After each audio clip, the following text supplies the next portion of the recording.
Assalamualaikum warahmatullahi wabarakatuh. Alhamdulillah. Alhamdulillahirobbil alamin. Wabihi inastain wa ala umuri dunya wadin. Wassalatu wassalamu ala asrofil anbiya'i wal mursalin. Wa ala alihi wa sobihi ajmain amma ba'du. Pada kesempatan malam yang berbahagia ini, Kacung Bagus Arya Anom akan mengetengahkan sebuah cerita yang berjudul Riwayat Perjalanan Syekh Maulana Malik Ibrahim. Riwayat Perjalanan Syekh Maulana Malik Ibrahim. Riwayat Perjalanan Syekh Maulana Malik Ibrahim. Sebelum melihat dan menyaksikan, jangan lupa untuk like, share, dan komen. Juga subscribe-nya dan ikuti terus gabung. Tetap di channel KBAA Channel Official. Supaya Anda mengetahui tentang sejarah-sejarah baru yang Kacung Bagus Arya Anom ceritakan buat Anda. Jangan lupa simak dan hayati apa yang malam ini Kacung Bagus Arya Anom akan membawa sebuah cerita yang berjudul Riwayat Perjalanan Syekh Maulana Malik Ibrahim. Selamat menyimak cerita berikut ini. Jauh sebelum Maulana Malik Ibrahim datang ke Pulau Jawa, sebenarnya sudah ada masyarakat Islam di daerah-daerah pantai utara, termasuk di Desa Leran.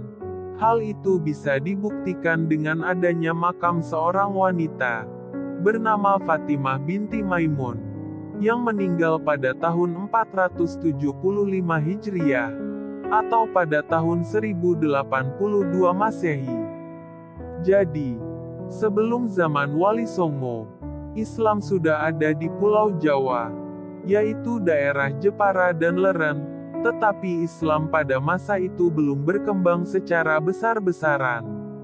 Maulana Malik Ibrahim, yang lebih dikenal penduduk setempat sebagai kakek bantal, itu diperkirakan dengan ke Gresik pada tahun 1440 Masehi. Beliau berdakwah di Gresik hingga akhir wafatnya yaitu pada tahun 1419. Pada masa itu, kerajaan yang berkuasa di Jawa Timur adalah Mojopahit. Raja dan rakyatnya kebanyakan masih beragama Hindu atau Buddha. Sebagai rakyat Gresik sudah ada yang beragama Islam, tetapi masih banyak yang beragama Hindu, atau bahkan tidak beragama sama sekali. Dalam berdakwah kakek bantal, menggunakan cara yang bijaksana, dan strategi yang tepat berdasarkan ajaran Al-Quran, yaitu, hendaknya engkau ajak ke jalan Tuhanmu, dengan hikmah kebijaksanaan, dan dengan petunjuk yang baik, serta ajaklah mereka berdialog bertukar pikiran, dengan cara yang sebaik-baiknya. An-Nahl 125. Ada yang menyebut bahwa beliau berasal dari Turki, dan pernah mengembara di Gujarat, sehingga beliau cukup berpengalaman menghadapi orang-orang Hindu di Pulau Jawa.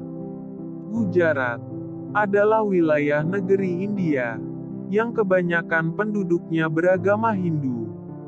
Di Jawa, kakek bantal bukan hanya berhadapan dengan masyarakat Hindu, melainkan juga harus bersabar terhadap mereka yang tak beragama, maupun mereka yang terlanjur mengikuti aliran sesat, juga meluruskan iman dari orang-orang Islam yang bercampur dengan kegiatan musyrik. Caranya, beliau tidak langsung menentang kepercayaan mereka yang salah itu, melainkan mendekati mereka dengan penuh hikmah. Beliau tunjukkan keindahan dan ketinggian akhlak Islam, sebagaimana ajaran Nabi Muhammad Rasulullah Shallallahu Alaihi Wasallam. Huruf Arab yang terdapat di batu nisannya yang diketahui bahwa Syekh Maulana Malik Ibrahim adalah si kakek bantal, penolong fakir miskin. Ia yang dihormati para pangeran dan para sultan ahli tata negara yang ulung. Hal itu menunjukkan betapa hebat perjuangan beliau terhadap masyarakat bukan hanya pada kalangan atas melainkan juga pada golongan rakyat bawah yaitu kaum fakir miskin. Keterangan yang tertulis di maknanya ialah sebagai berikut: kuburan itu, inilah makam almarhum Al-Maghfur, yang berharap rahmat Tuhan, kebanggaan para pangeran, sendi para sultan dan para menteri, penolong para fakir dan miskin, yang berbahagia lagi syahid, cemerlangnya simbol negara dan agama.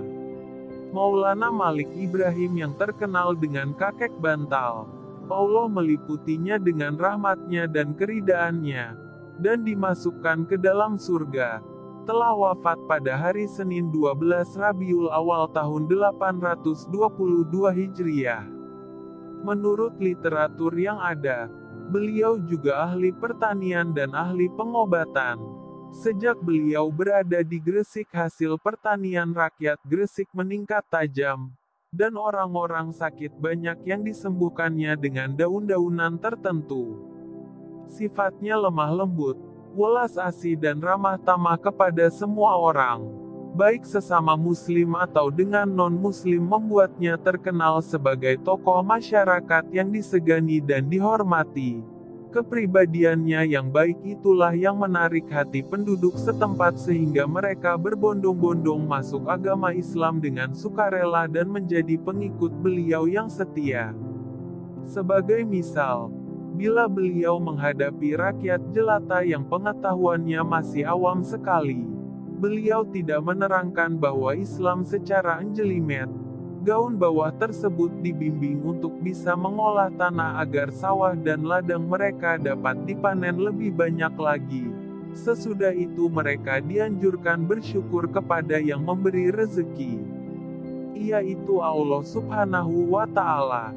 Di kalangan rakyat jelata, Syekh Maulana Malik Ibrahim yang terkenal, terutama dari kalangan kasta rendah. Sebagaimana diketahui, agama Hindu membagi masyarakat menjadi 4 kasta: kasta Brahma, kasta Ksatria, Waisya dan Sudra. Dari keempat kasta tersebut, kasta Sudra adalah yang paling rendah dan sering ditindas oleh kasta-kasta yang jauh lebih tinggi. Maka ketika saya Maulana Malik Ibrahim menerangkan kedudukan seseorang di dalam Islam, orang-orang Sudra dan Waisya banyak yang tertarik. Syekh Maulana Malik Ibrahim menjelaskan bahwa wamu dalam agama Islam membuat semua orang sama sederajat. Orang Sudra boleh saja bergaul dengan kalangan yang lebih atas, tidak dibeda-bedakan. Di hadapan Allah semua manusia adalah sama. Yang paling mulia di antara mereka hanyalah yang paling takwa kepadanya. Takwa itu terletak di hati. Hati yang mengendalikan segala gerak kehidupan manusia untuk berusaha sekuat-kuatnya mengerjakan segala perintah Allah dan menjauhi segala larangannya. Itulah manusia akan hidup di dunia hingga di akhirat kelak. Orang yang bertakwa, sekalipun dia dari kasta Sudra, sudah bisa jadi lebih mulia daripada mereka yang berkasta Ksatria dan Brahma. Mendengar keterangan ini, mereka yang berasal dari kasta Sudra dan Waisya merasa lega. Mereka merasa dibela dan dikembalikan haknya sebagai manusia utuh, sehingga wajarlah bila mereka berbondong-bondong masuk agama Islam dengan sukacita. Setelah pengikutnya semakin banyak, beliau kemudian mendirikan masjid untuk beribadah bersama-sama dan mengaji. Dalam membangun masjid ini beliau mendapat bantuan yang tidak sedikit dari Raja Charmain. Dan untuk mempersiapkan kader umat yang nantinya dapat meneruskan perjuangan menyebarkan Islam di seluruh tanah Jawa dan seluruh Nusantara, maka beliau kemudian mendirikan pesantren yang merupakan perguruan Islam, tempat mendidik dan mengembleng para santri sebagai calon mubalik. Langsung hingga di zaman sekarang, di mana para ulama menggodok calon mubalik di pesantren yang diasuhnya. Bila orang bertanya sesuatu masalah agama kepada beliau, maka beliau tidak menjawab dengan berbelit-belit, melainkan dijawabnya dengan mudah dan gamblang sesuai dengan pesan Nabi yang menganjurkan agama disiarkan dengan mudah, tidak peduli Umat harus dibuat gembira, tidak ditakut-takuti. Seperti tersebut dalam buku History of Java karangan Sri Stamford Raffles. Pada suatu hari saya Maulana Malik Ibrahim ditanya, apakah yang dinamakan Allah itu? Beliau tidak menjawab bahwa Allah itu adalah Tuhan yang memberi pahala, surga bagi hambanya yang berbakti, sepedih-pedihnya bagi hamba yang membangkang kepadanya. Jawabannya cukup singkat dan jelas, yaitu, Allah adalah zat yang diperlukan adanya. 2 tahun sudah Syekh Maulana Malik Ibrahim berdakwah di Gresik. Beliau tidak hanya membimbing umat untuk mengenal dan mendalami agama Islam, melainkan juga memberikan pengarahan agar tingkah kehidupan rakyat Gresik menjadi lebih baik.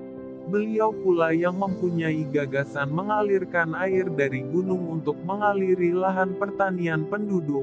Dengan adanya sistem pengairan yang baik ini, lahan pertanian menjadi subur dan hasil panen bertambah banyak. Para petani menjadi makmur dan mereka dapat mengerjakan ibadah dengan tenang. Andai kata Syekh Maulana Malik Ibrahim tidak ikut membenahi dan meningkatkan taraf hidup rakyat Gresik, tentulah mereka sukar diajak beribadah dengan baik dan tenang. Sebagaimana sabda Nabi bahwa kefakiran menjurus pada kekafiran. Bagaimana mungkin bisa beribadah dengan tenang jika sehari-hari disibukkan dengan urusan sesuap nasi? Inilah resep yang harus ditiru. Itulah kisah yang berjudul Riwayat Perjalanan Syekh Maulana Malik Ibrahim. Bila ada salah kata maupun lisan ucapannya Kacung Bagus Arya Anom, mohon maaf 1000 maaf, mohon ampun 1000 ampun. Karena Kacung Bagus Arya Anom cuma manusia biasa, tempatnya salah dan dosa. Bahkan cuma bisa berencana. Adapun kebenarannya kita pasrahkan semuanya kepada Gusti Allah Subhanahu wa Ta'ala. Salam rahayu, salam hangat, bahagia tanpa batas. Satu rasa, satu jiwa, satu kehendak, satu tujuan. Lepaskan ragamu, kendalikan sukmamu. Semoga yang menyimak cerita dari Kacung Bagus Arya Anom, semoga mendapatkan rizki yang deras tanpa batas. Terima kasih atas perhatiannya. Wassalamualaikum warahmatullahi ta'ala wabarakatuh.